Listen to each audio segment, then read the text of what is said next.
திங்கட்கிழமையிலிருந்து ஞாயிற்றுக்கிழமை வரையிலான 7 நாட்களை கொண்ட ஒரு வாரத்தில் கமலா தொடர்ச்சியாக 4 நாட்கள் காய்ச்சலால் பீடிக்கப்பட்டிருந்தாள்.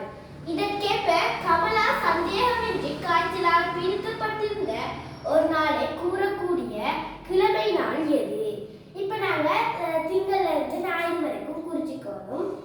அப்ப திங்கள், அதன் முதல் எழுத்துக்களை எழுதுகிறேன்.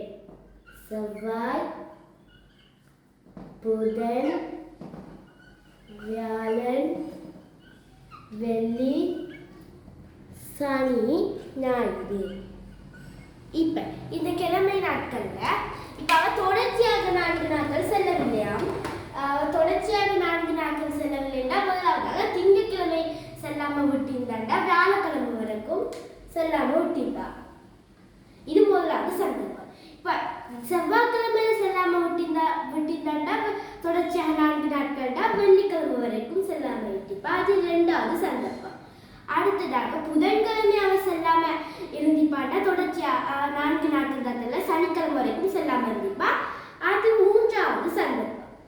அடுத்ததாக அவ வியாழக்கிழமை செல்லாம இருந்திப்பாண்டா தொடர்ச்சியாக 4 நாட்கள் தாத்தல ஞாயிற்றுக்கிழமை வரைக்கும் செல்லாம இருந்திப்பா. அது 4வது சந்தர்ப்பம்.